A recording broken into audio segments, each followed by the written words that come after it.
اعوذ باللہ السمیع العلیم من الشیطان الرجیم من ہمزہ ونفخہ ونفثہ بسم اللہ الرحمن الرحیم یا ایھا الذین آمنوا ادخلوا فی السلم کافۃ ولا تتبعوا خطوات الشیطان انہ لکم عدو مبین فإن زللتم من بعد ما جاءتکم البینات فاعلموا ان اللہ عزیز حکیم هل ينظرون الا ان يأتيهم الله في ظلل من الغمام والملائکہ وقضی الامر وإلی اللہ ترجع الامور۔ ہر قسم کی تعریف و توصیف، حمد و ثنا، بڑائی، کبریائی، عزت و جلال اللہ وحدہ لا شریک کے لیے لائق اور زیبا ہے، جو ہمارا خالق حقیقی معبود برحق ہے، جس نے اس پوری کائنات کو خوبصورت انداز میں سجانے کے بعد جہاں بے شمار مخلوقات کو بسایا، اپنی ان بے شمار مخلوقات کے درمیان انسان کو ایک حیثیت بخشی، مجھے اور آپ کو اشرف المخلوقات بنایا۔ بعدہ انگنت درود و سلام ہوں تمام انبیاء علیہ السلام پر، بالخصوص نبی آخر الزمان رحمۃ للعالمین سید المرسلین امام الانبیاء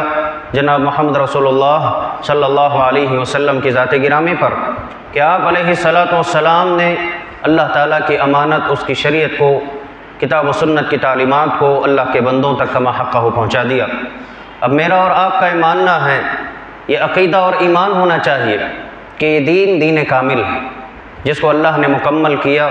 اب اس میں نہ کسی زیادتی کی گنجائش ہے اور نہ ہی کسی کمی کی۔ معزز حاضرین، سورہ بقرہ کی 3 آیتیں خطبہ مسنونہ کے بعد آپ کے سامنے پڑھی گئیں، جن میں اللہ رب العزت نے تمام اہل ایمان سے خطاب کیا اور فرمایا کہ اے ایمان والو، اسلام میں پورے کے پورے داخل ہو جاؤ اور شیطان کے نقش قدم کی پیروی نہ کرنا، اس لیے کہ وہ تمہارا کھلا دشمن ہے۔ اور پھر اللہ نے فرمایا واضح تعلیمات، واضح دلیلیں آ جانے کے بعد بھی تم ان سے پھر جاؤ، اسلام سے پھر جاؤ، تو پھر جان لو کہ اللہ رب العزت بڑا زبردست حکمت والا ہے۔ اور پھر اللہ نے سوال کیا، کیا یہ لوگ اس بات کا انتظار کرتے ہیں اسلام لانے میں کہ اللہ تعالیٰ اور اس کے فرشتے خود آسمانوں کی بدلیوں میں نازل ہوں اور آ کر کے ان کے درمیان فیصلہ چکائیں، جبکہ اللہ تعالیٰ کا فیصلہ ہو چکا ہے اور تمام معاملات اللہ کی طرف لوٹنے والے ہیں۔ حاضرین جمعہ، اس آیت کے ابتدائی پہلو میں اگر ہم غور کریں تو اللہ رب العزت نے خطاب جس سے کیا اسلام میں داخل ہونے کا، وہ کوئی اور نہیں اہل ایمان ہے۔ اللہ نے فرمایا یا ایھا الذین آمنوا ادخلوا فی السلم کافۃ، اے ایمان والو، اسلام میں پورے کے پورے داخل ہو جاؤ۔ قابل غور بات یہ ہے کہ غیر مسلم سے بات کی جائے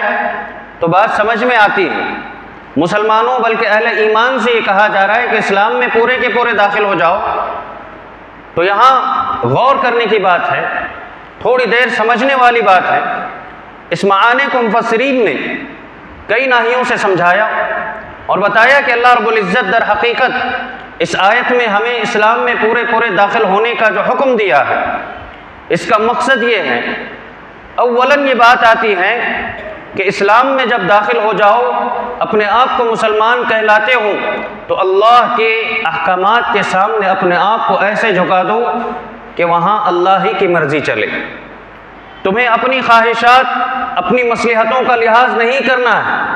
اللہ نے جس چیز کا جیسے حکم دیا ہے، جتنا حکم دیا ہے، اسی کے مطابق اس حکم پر عمل کرنا ہے۔ یہ پہلا معنی ہے اسلام میں پورے کے پورے داخل ہونے کا۔ دوسرا معنی مفسرین بیان کرتے ہیں کہ جب دین مکمل ہو گیا ہے اور دین کامل ہے، صحیح دین ہے، برحق دین ہے، میں اور آپ اپنے دین کے بارے میں مکمل یقین، مضبوط یقین رکھیں کہ ہمارا دین مکمل ہو چکا ہے اور یہ کامل ہے، مضبوط دین ہے، برحق دین ہے، اس کے بعد ہم اس میں کوئی باطل کی ملاوٹ نہ کریں، اس میں کوئی بھی باطل کی ملاوٹ نہ کریں۔ اللہ نے جس طریقے سے حکم دیا، اللہ کے احکامات و تعلیمات بالکل خالص ہیں، رسول اکرم صلی اللہ علیہ وسلم کی تعلیمات بالکل خالص ہیں، اس میں کسی چیز کی ملاوٹ نہ کی جائے۔ یہ دوسرا مطلب ہوا یا ایھا الذین آمنوا ادخلوا فی السلم کافۃ کا، اسلام میں پورے کے پورے داخل ہونے کا۔ تیسرا مطلب مفسرین نے بیان کیا کہ معمولات زندگی میں مسلمان اپنے خاندانی شعار کو باقی رکھنے کے لیے کچھ رسم و رواج اپنے درمیان عام کر لیتے ہیں جن سے کہ ان کی پہچان بنتی ہے. جیسے ہم ادیان باطلہ، دوسرے فرق، دوسرے مذاہب کو اگر دیکھتے ہیں تو ہمیں نظر آتا ہے کہ ان کے پاس کچھ خاص چیزیں جس کو انہوں نے اسلامی شعائر کے طور پر اپنایا ہوا ہے، جس سے ان کی پہچان خاص بن جاتی ہے. تو اللہ رب العزت نے یہاں اسلام میں پورے کے پورے داخل ہونے سے یہ مراد لیا ہے، مسلمانوں کو یہ تنبیہ کی ہے کہ تم اس طریقے سے اسلام کی تعلیمات کے آ جانے کے بعد اپنے رسم و رواج کو اتنی اہمیت نہ دو کہ وہاں اسلام مرجوع ہو جائے اور تمہارے رسم و رواج راجع ہو جائیں تمہاری نظر میں. پریارٹی اگر دینا ہے تو اسلام کی تعلیمات کو دینا ہے، اللہ کے حکم کو دینا ہے، رسول اکرم صلی اللہ علیہ وسلم کی سنتوں کو دینا ہے. بطور مثال اگر دیکھا جائے تو شادی بیاہ کے موقع پر مسلمانوں میں جس طریقے سے اسراف و تبذیر کے معاملات پیش آتے ہیں اور اس کے علاوہ بہت ساری چیزیں غیر شرعی طور پر انجام دی جاتی ہیں، غیر اسلامی رسم و رواج انجام دی جاتی ہیں، اور کہنے کو تو مسلمان ہیں، صحیح عقیدے کے حامل لوگ ہیں، اس کے باوجود ان کے اندر کہیں نہ کہیں غیر شرعی رسم و رواج اور طور طریقے نظر آنے لگتے ہیں. اور اس کے بعد انسان جب اس دنیا سے رخصت ہو کر کے جا رہا ہوتا ہے، اس کے جنازے کو رکھ کر کے کتنے باہمی اختلافات پیدا ہو جاتے ہیں. ہر کوئی خاندانی معاملات کو لا کر کے، مسائل کو پیش کر کے، جہاں اسلام کی تعلیمات بالکل سیدھی سادی ہیں، وہاں پر نئے نئے طور طریقے ایجاد کر کے اس میت کو دفنانے کے سلسلے میں بدعات اور ایسے رسم و رواج کا اہتمام کرتے ہیں جہاں اسلامی تعلیمات کو بالکل پس پش ڈال دیا جاتا ہے. یہ بطور مثال ہے. اس کے علاوہ زندگی کے معمولات میں بہت ساری ایسی چیزوں کو ہم نے اہمیت دے رکھی ہے. مسلمانوں نے ایسی چیزوں کو اپنے نظر میں بہت اہم اس کو سمجھا ہے، جبکہ اللہ رب العزت کا مطالبہ یہ ہے، اللہ نے یہ فرمایا ہے کہ اسلام میں پورے کے پورے داخل ہو جاؤ. جب اسلام کی تعلیمات آ جائیں، سنت رسول تمہارے سامنے آ جائے تو تمہیں انہیں ٹھوکر مارنی چاہیے. تمہارے اپنے رسم و رواج کو ٹھوکر مارنی ہے، تمہیں ترجیح دینی ہے تو اسلام کی تعلیمات کو دینا ہے. یہ اس کا مطلب ہوا. افسوس کے ساتھ ہم اگر مسلم سماج اور معاشرے کا جائزہ لیتے ہیں تو مسلمانوں کی اکثریت کا ذہن یہ بن چکا ہے کہ مسلمان عبادات اور اس طریقے سے دین کا جو دائرہ ہے اس کو انہوں نے محدود سمجھ رکھا ہے، مساجد و مدارس تک محدود کر کے رکھ دیے ہیں، اور یہ سمجھتے ہیں کہ اہل مساجد، اہل مدارس، مدرسوں میں پڑھنے والے طلباء، علماء، اساتذہ، انہی تک دین محدود ہے اور انہیں پر دین کو زیادہ عمل کرنے کی ان کو کوشش کرنی چاہیے. اس کے علاوہ عام مسلمان اپنی معمولات زندگی میں اللہ تعالیٰ کو کیسے راضی کر رہا ہے، کس طریقے سے ناراض کرتا ہے، اس کے آپسی معاملات، تعلقات، حقوق کی ادائیگی اللہ کی مرضی کے مطابق گزر رہے ہیں کہ نہیں گزر رہے ہیں، شب و روز اس کے اللہ کی مرضی کے مطابق گزر رہے ہیں کہ نہیں گزر رہے ہیں، اس سلسلے میں انسان کو کوئی پرواہ نہیں ہوتی ہے.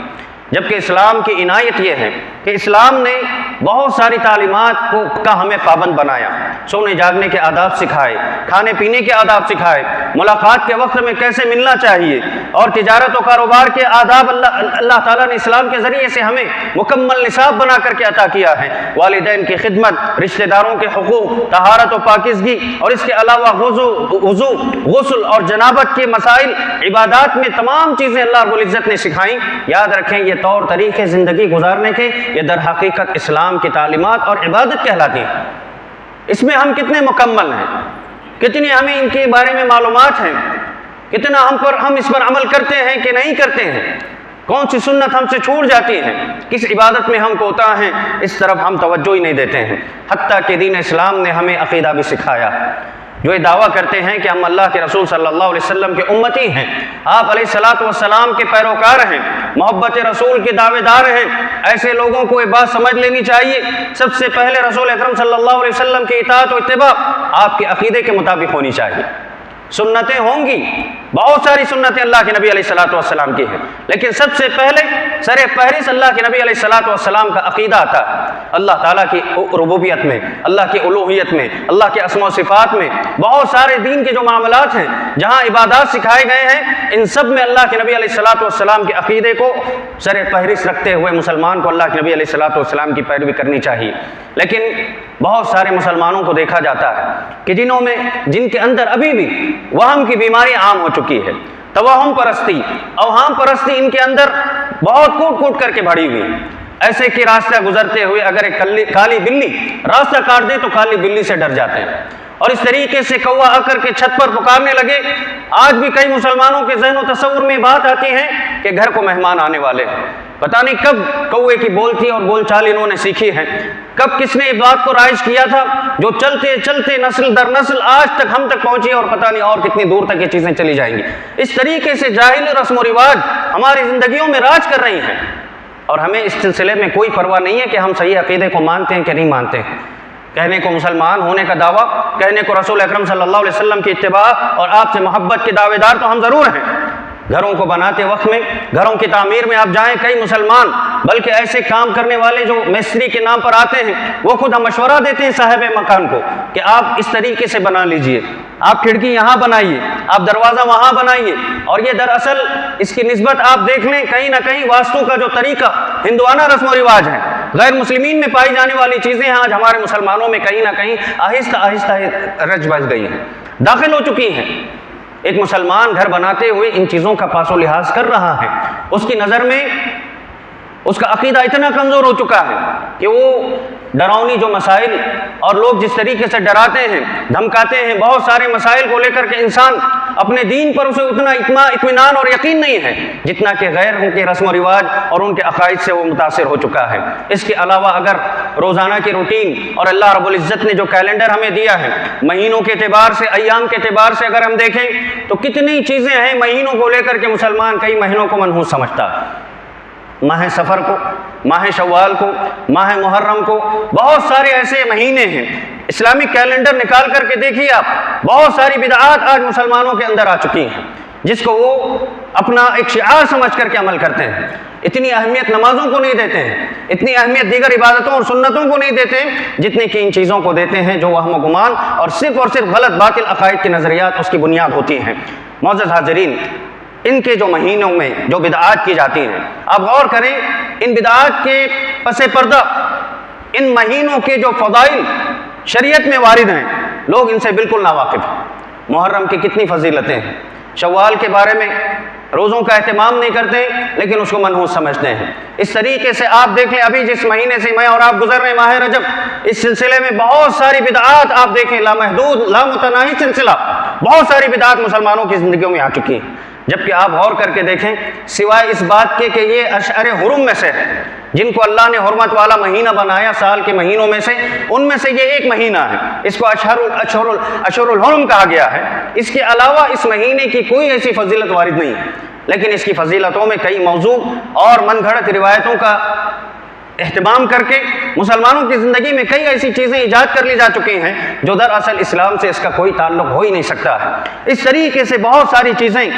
یہ وہم و گمان کے نتیجے میں مسلمان فضائل سے محروم ہو چکے ہیں۔ اس میں حاصل ہونے والے افضل اعمال کر کے اجر و ثواب کو حاصل کرنے کی بجائے وہم و گمان میں الٹا اپنے اوپر وبال جان بنائے ہوئے ہیں۔ معزز حاضرین، یہ در حقیقت اللہ رب العزت کے اسی قول کا مطلب ہے وَلَا تَتَّبِعُوا خُطُوَاتِ الشَّيْطَانِ۔ اسلام میں جب پورے کے پورے داخل ہونے کا حکم اللہ نے دیا، فرما دیا کہ اس شیطان کے راستے کی اور اس کے نقش قدم کی پیروی مت کرو۔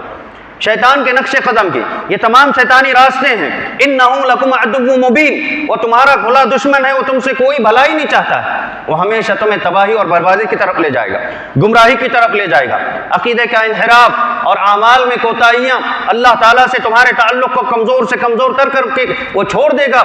گمراہی اور ضلالتوں میں تاریکیوں میں چھوڑنے والا ہے۔ یہ کھلا دشمن ہے۔ اللہ نے فرمایا کہ اس کے راستے کی پیروی مت کرو، اس کا حملہ ایسے ہی ہوتا ہے، مسلمان کو کیسے گمراہ کرتا ہے یہ ایک الگ چیپٹر ہے۔ آپ احادیث کا مطالعہ کریں، قرآن کا مطالعہ کریں، قرآن شیطان کے حملے مسلمان پر کیسے ہوتے ہیں، ایک انسان پر کیسے ہوتے ہیں، بدعات، رسم و رواج اور اس طریقے کی ان تمام چیزوں میں الجھا کر کے اسے صحیح دین اور صحیح تعلیمات سے بالکل دور اور کوسوں دور لے جاتا ہے۔ اصل اسلام کی تصویر اگر دیکھا جائے ان بدعات کے نظریے سے تو اصل اسلام کی تصویر دھندلی نظر آتی ہے، بالکل صاف جو اسلام اللہ تعالیٰ نے دے دیا۔ جبکہ اللہ کے نبی علیہ الصلوۃ والسلام نے فرمایا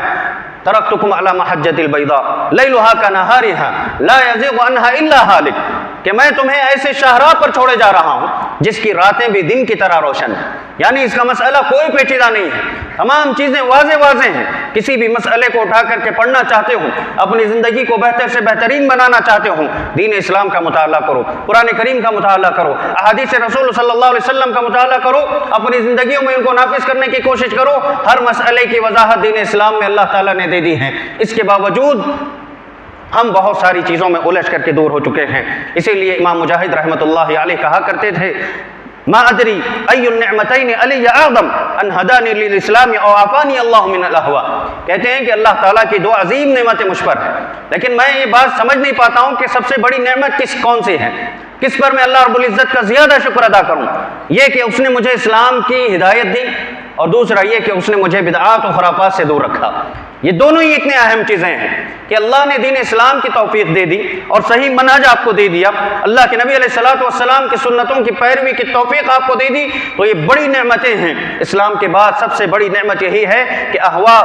اور اسی طریقے سے بدعات، خرافات اور یہ غیر شرعی رسم و رواج سے انسان کی زندگی اگر پاک ہو جائے تو یہ انسان کے لیے بہت بڑی نعمت ہے، امام مجاہد رحمۃ اللہ علیہ کے بقول۔ اور اس کے بعد سورہ بقرہ کی جو 3 آیتیں میں نے پڑھی، ان میں سے 209 اور 210 کا یہی مفہوم ہے کہ اللہ رب العزت نے فرمایا کہ اللہ رب العزت کی تعلیمات، واضح دلیلیں آ جانے کے بعد بھی اگر مسلمان پھسل جائیں، اپنے دین سے دور ہوتے چلے جائیں، تو پھر غور کرنے کی ضرورت ہے، انہیں لوٹ کر کے اسلام کی طرف آنا چاہیے۔ یا پھر یہ اس بات کا انتظار کر رہے ہیں کہ اللہ تعالیٰ آسمانی دنیا پر اپنے فرشتوں کے ساتھ نازل ہوں اور آ کر کے ان کے درمیان فیصلہ کرے کہ اسلام صحیح کیا ہے اور غلط کیا ہے۔ یا پھر یہ کہ یہ لوگ قیامت کا انتظار کر رہے ہیں، قیامت کا انتظار کر رہے ہیں، قیامت کی علامتوں کو دیکھ کر کے یہ مسلمان اسلام قبول کریں گے یا اسلام پر صحیح مکمل طریقے سے عمل کریں گے۔ معزز حاضرین، قرآن کریم کا آپ مطالعہ کریں، اللہ رب العزت نے واضح طور پر یہ اعلان کر دیا، کلیئر اسٹیٹمنٹ اللہ تعالیٰ کا ہے، ان الدین عند اللہ الاسلام، کہ اللہ کے نزدیک اگر محبوب دین ہے کوئی تو اس دین اسلام ہے۔ اور پھر ایک اور جگہ اللہ رب العزت نے سورہ آل عمران میں فرمایا، وَمَن يَبْتَغِ غَيْرَ الْإِسْلَامِ دِينًا فَلَن يُقْبَلَ مِنْهُ وَهُوَ فِي الْآخِرَةِ مِنَ الْخَاسِرِينَ، کہ جو بھی دین اسلام کو چھوڑ کر کے کسی اور دین کو اپنے لیے باعث عزت سمجھتا ہے، باعث نجات سمجھتا ہے، یاد رکھے فَلَن يُقْبَلَ مِنْهُ، اللہ کے پاس وہ دین قبول ہونے والا نہیں ہے، وَهُوَ فِي الْآخِرَةِ مِنَ الْخَاسِرِينَ، وہ آخرت میں خسارہ اٹھانے والا ہے، نقصان اٹھانے والا ہے۔ مجھے بتائیں، جو بھی کالجز ہیں، تعلیمی ادارے ہیں، اسکولز ہیں، اس میں ایک نصاب مقرر ہوتا ہے، سلیبس ہوتا ہے اور اسی کے مطابق پڑھایا جاتا ہے۔ اگر وہاں کوئی بھی استاد یا کوئی بھی ٹیچر اپنی مرضی سے بچوں کو اپنے طور پر کوئی ایسی چیز پڑھائے جو خارج از نصاب ہے، سلیبس سے باہر، آؤٹ آف سلیبس جو چیزیں ہیں وہ لا کر کے اگر پڑھانا چاہے، یا پھر جو کتاب مقرر کی گئی ہے پورے اس کتاب کو ہٹا کر، سبجیکٹ کو ہٹا کر وہ اپنے طور پر کچھ چیزیں پڑھانا چاہے، تو کیا اسلام کیا وہ اسکول یا وہ مینجمنٹ ایسے ٹیچر کو قبول کرے گی؟ بالکل آپ کا جواب ہوگا کہ نہیں۔ بالکل ایسے ہی دین اسلام نے بھی، اللہ رب العزت نے دین اسلام کی قرآن اور حدیث کی شکل میں، اس کو نصاب کی شکل میں اللہ تعالیٰ نے نازل کر دیا۔ اب ہمیں آخرت کی پرواہ کر کے، اپنے اعمال کے قبول ہونے کے سلسلے میں فکر کرتے ہوئے اسی نصاب کے مطابق اپنی زندگی کو گزارنے کی کوشش کرنا چاہیے۔ کیوں ہم آخرت کے اس نصاب کو بھول جاتے ہیں؟ پوچھے اپنے دل سے، دین اسلام سے ہمیں جو محبت ہونی چاہیے، اپنے لیے دین اسلام کو ایک شعار سمجھ کر کے زندگی گزارنے کی جو ہمیں ضرورت ہے۔ آج کئی ایسے مقامات ہیں جہاں مسلمانوں کا تعلق، تال میل غیر مسلمین سے زیادہ اٹھنا بیٹھنا ہوتا ہے۔ بعض ایسے علاقے ہیں جہاں لوگ اپنے آپ کو مسلمان بتانا بھی اپنے لیے عیب سمجھ رہے ہیں۔ بتائیے اس سے بڑی افسوسناک صورتحال کیا ہو سکتی ہے؟ اپنے لیے دین پر عمل کرنا باعث ننگ و عار سمجھ رہے ہیں۔ اس سے بڑی محرومی اور بدبختی کیا ہو سکتی ہے کہ کہنے کو وہ مسلمان ہے لیکن اپنے آپ کو اسلام کو ظاہر کرنے میں وہ بالکل جھجکتا ہے اور اپنے لیے معیوب سمجھتا ہے۔ معزز حاضرین، قرآن کریم جو اللہ رب العزت نے نازل کیا، اس کی تعلیمات کو کئی ایسے مسلمان ہیں زندگی میں قرآن کریم ناظرہ پڑھنا نہیں آتا۔ اسلام کا، مسلمان ہونے کا یہ تقاضا ہے کہ جو کتاب اللہ تعالیٰ نے کتاب ہدایت بنا کر کے نازل کیا، ہمارے سوشل میڈیا پر نوٹیفیکیشنز آ جاتے ہیں اور فوراً ہم پوری جستجو سے اس چیز کو پڑھنے کی طرف ہمارے اندر پیدا ہو جاتی ہے، اس چیز کو فوراً دیکھتے ہیں، اور جتنا عزیز، جتنا قریب ترین انسان ہوتا ہے اس کے میسج کو ہم اتنی ہی دلچسپی سے دیکھنے کی کوشش کرتے ہیں۔ بتائیے ہم جہاں اللہ تعالیٰ سے محبت کے دعوے دار ہیں، اللہ تعالیٰ نے جو میسیجز، جو پیغامات ہمیں قرآن کریم سے دیے ہیں، اللہ سے محبت کا معیار یہیں پہچانا جا سکتا ہے کہ ہم اللہ تعالیٰ کے آئے ہوئے یہ پیغامات، اللہ تعالیٰ کے یہ احکامات، تعلیمات کو ہم کتنی دلچسپی سے پڑھتے ہیں، کتنا سمجھنے کی کوشش کرتے ہیں، اپنی زندگی میں اس کتاب کے مطابق اپنی زندگی کو کتنا ہم ڈالنے کی کوشش کرتے ہیں، یہ ہمیں سوچنے کی ضرورت ہے۔ اس طریقے سے آپ دیکھیں قرآن کریم سے جو ہمارا تعلق بالکل کمزور سے کمزور تر ہو گیا ہے۔ کئی لوگ تو رمضان سے رمضان تک ہی اس کا تعلق رکھتے ہیں، ایک رمضان میں پڑھ لیا، پھر پورے 11 مہینے گزر جاتے ہیں، اس کے بعد پھر رمضان آ جائے تبھی قرآن مجید کو کھولنے کی توفیق ہوتی ہے۔ آسٹریلیا کے ایک امام کا واقعہ 2 سال پہلے پڑھنے کو ملا تھا۔ مسجد کے امام ہیں، لوگوں سے ان کے گہرے تعلقات ہوتے ہیں، دعوتوں کی مناسبت سے اپنے گھر کو بلاتے ہیں۔ ایسے ہی ایک گھر والوں نے امام صاحب کو بلایا، دعوت میں پوری دعوت ہو جانے کے بعد وہ اٹھ کر کے چلے گئے۔ اس کے بعد ان کا سلسلہ، جو تعلقات مضبوط تھے، وہ کمزور سے کمزور تر ہو گئے۔ وہ شخص سلام کرتے اور نکل جاتے، کوئی بات نہیں کرتے۔ ایسے دیکھتے دیکھتے مہینے گزر گئے اور پھر رمضان آنے والا تھا۔ امام صاحب بھی پریشان ہیں کہ ایسا کیا غلط فہمی ہو گئی ہمارے بیچ کہ یہ جتنے ہم سے قریب تھے وہ دور ہوتے چلے جا رہے ہیں۔ ایک دفعہ ہمت کر کے انہوں نے پوچھا کہ معاملہ کیا ہے، کیوں آپ ہم سے دور ہیں، کیوں ناراض ہیں، کیا معاملہ ہے، واضح کیجئے تاکہ ہمارے درمیان غلط فہمی ختم ہو جائے۔ انہوں نے کہا کہ معاملہ ایسا ہے کہ پچھلے رمضان جو آپ ہمارے گھر آئے تھے، اس وقت دعوت کے بعد آپ چلے گئے تو ہمارے گھر سے ایک موٹی رقم غائب ہو گئی تھی، بہت زیادہ پیسے رکھے ہوئے تھے، اسی کمرے میں جہاں آپ بیٹھے تھے وہاں سے غائب ہو چکے ہیں۔ امام صاحب یہ بات سننے کے بعد جہاں انہوں نے کہا کہ ہمارے گھر کو یا ہمارے گھر والوں کو یہ گمان ہے کہ شاید امام صاحب اٹھا کر لے گئے ہیں، ضرورت ہوتی تو پوچھ لیتے، دے دیتے، لیکن اٹھا کر چلے گئے ہیں۔ یہ سننے کے بعد امام صاحب زور سے رونے لگے، ان کے زبان سے گویا ان کے حلق سے چیخ نکل گئی اور کہتے ہیں کہ اس بات پر میں نہیں رو رہا ہوں کہ تم نے مجھ پر الزام لگایا، مجھے افسوس اس بات کا ہو رہا ہے کہ میں نے دیکھا کہ وہ پیسے کسی غلط ہاتھ میں نہ لگے، اس لیے میں نے سوچا کہ اسے کسی ایسی مناسب جگہ رکھ دوں کہ جس سے آپ اس کو پوری وہ امانت آپ تک پہنچ جائے۔ تو انہوں نے کہا کہ میں نے تلاش کیا، میں نے دیکھا قرآن کریم کا ایک نسخہ اس کمرے میں رکھا ہوا تھا، میں نے اس میں وہ رقم رکھ دی تھی، وہ رقم میں نے اس میں رکھ دی تھی، یہ صحیح واقعہ ہے، اس میں رکھ دی تھی۔ مجھے افسوس اس بات کا ہے کہ اب 1 سال ختم ہونے کو ہے، ابھی تک آپ کی نظر اس قرآن کریم پر نہیں پڑی۔ اللہ اکبر! یہ حالات ہیں ہمارے گھر کے، یہ صورتحال ہے۔ سلف میں سے بعض لوگوں کے اقوال ایسے ملتے ہیں قرآن کریم کو لے کر کے کہ لوگوں کی جو دلچسپی دوسری چیزوں میں بڑھ چکی ہے اور قرآن کریم سے عدم دلچسپی کا جو مظاہرہ، بیزاری کا جو مظاہرہ مسلمانوں میں ہو رہا ہے۔ انہوں نے یہ بات بتائی تھی کہ ایک وقت ایسا آئے گا شاید کہ قرآن کریم محرابوں میں رکھا جائے گا، اس پر دھول آ جائے گی، اس پر مکڑیاں اپنے جال بنا لیں گی۔ گھروں کا جائزہ لینے کی ضرورت ہے۔ ہم جس کتاب کے حاملین ہیں، اللہ نے امانت کے طور پر ہمیں عطا کیا ہے، کوئی شخص ہمیں امانت دے دے، ہم اس کی پوری حفاظت کرنے کی کوشش کرتے ہیں تاکہ ہم اس کی نظر میں امانت دار بن جائیں۔ تو کیا اللہ کی نظر میں ہم امین نہیں بننا چاہتے ہیں؟ اللہ تعالیٰ کی عطا کی گئی امانت پر ہم عمل نہیں کرنا چاہتے ہیں، اس کی حفاظت نہیں کرنا چاہتے ہیں؟ اللہ تعالیٰ نے تو اس کتاب کو کتاب ہدایت کے علاوہ کتاب شفا بتایا۔ آپ کے ظاہری باطنی تمام امراض، مسائب، مشکلات کا حل اللہ تعالیٰ نے اس کتاب میں نازل کیا۔ تو لہٰذا ہمیں چاہیے قرآن کریم کی ایک ایک سورت، کبھی کبھی تو ایک ایک آیت میں اتنی تاثیر اللہ نے رکھی ہے۔ صرف سورۃ الفاتحہ دیکھیے، کئی روحانی امراض کے لیے شفا ہے، جسمانی امراض کے لیے شفا ہے۔ پھر سورۃ البقرہ پوچھیے مت، سورۃ البقرہ کے سلسلے میں اللہ رب العزت نے فرمایا کہ تمہارا جو کھلا دشمن ہے، رسول اکرم صلی اللہ علیہ وسلم کی تعلیم کے مطابق جس گھر میں سورۃ البقرہ پڑھی جاتی ہے وہاں سے شیطان بھاگ جاتا ہے، رکنا تو دور ہو بھاگ جاتا۔ اتنی تاثیر قرآن کریم میں ہے، اور ہماری زندگیوں سے قرآن کریم سے جو دلچسپی ختم ہوتی جا رہی ہے، اس پر ہمیں جائزہ لینے کی ضرورت ہے۔ دین اسلام میں مکمل داخل ہونے کا یہ پیغام پھر سے عام کرنے کی ضرورت ہے۔ اور اس طریقے سے اگر بات کریں تو نمازوں کے سلسلے میں جو کوتاہیاں مسلمانوں میں نظر آتی ہیں، فجر اور عشاء کی نمازوں کی بات اور دیگر نمازوں کے سلسلے میں دیکھیں کس طریقے سے مساجد خالی نظر آتی ہیں۔ اور پھر نمازوں کے سلسلے میں تو غیر مسلمین کا یہ دعویٰ ہے، انہوں نے ریسرچ کی، حیدرآباد کے ایک سائیکالوجسٹ کا انٹرویو پڑھنے کو ملا تھا، انہوں نے یہ بات کہی تھی کہ عرب ممالک میں آپ جا کر دیکھ لیں، پاگل خانے، مینٹل ہاسپٹل بہت کم ملیں گے آپ۔ اس کی وجہ انہوں نے بتائی تھی، اس وجہ سے کہ ان کی زندگیوں میں ایک ایسی ایکسرسائز ہے جسے انہوں نے کہا کہ مینٹل النس فری ایکسرسائز، یعنی نماز۔ نمازوں کا وہ بہت زیادہ اہتمام کرتے ہیں، جس وجہ سے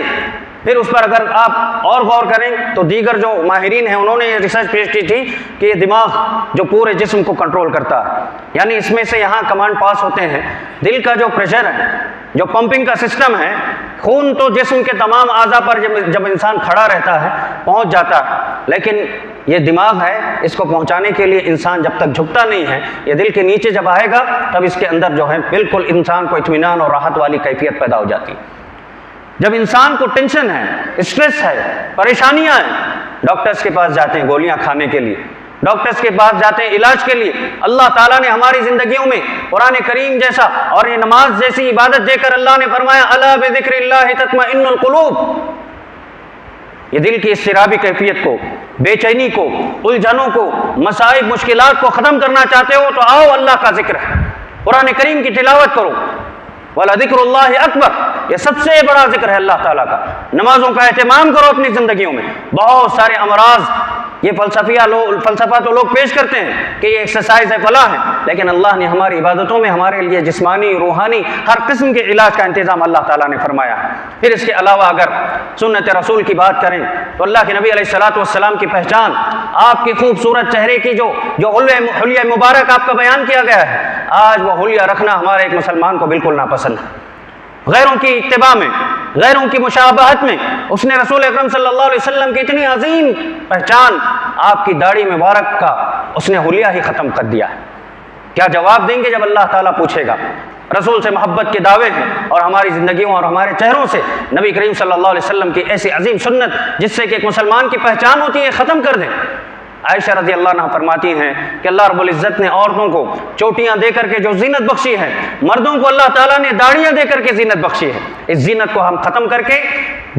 غیروں کے دیکھا دیکھی میں ہم یہ سمجھتے ہیں کہ ہماری زینت، ہماری خوبصورتی اس میں ہے۔ اللہ اکبر! اللہ نے فطری طور پر، اور پھر اگر آپ ریسرچ دیکھیں گے ڈاکٹرز کی، وہ بتائیں گے کہ جو آپ داڑھی چھوڑتے ہیں اس میں اتنے فوائد ہیں، اسکن الرجی اور بہت سارے ایسے کینسر جو انسان کے اسکن سے ریلیٹڈ ہیں، ان تمام چیزوں سے انسان کو بالکل فری ہونا اس کو مل جاتا ہے۔ تو اس طریقے سے بہت ساری چیز ہیں، کاروبار میں، تجارت میں دھوکہ دہی، مکاری، خیانت یہ مسلمانوں کی پہچان بن چکی ہے۔ بڑے افسوس سے کہنا پڑتا ہے یہ صورتحال ہوا ہے۔ وہ مسلمان جس نے امن و امان اور شانتی کا پیغام پوری دنیا کو دینا چاہیے تھا، آج ایک امیر ترین انسان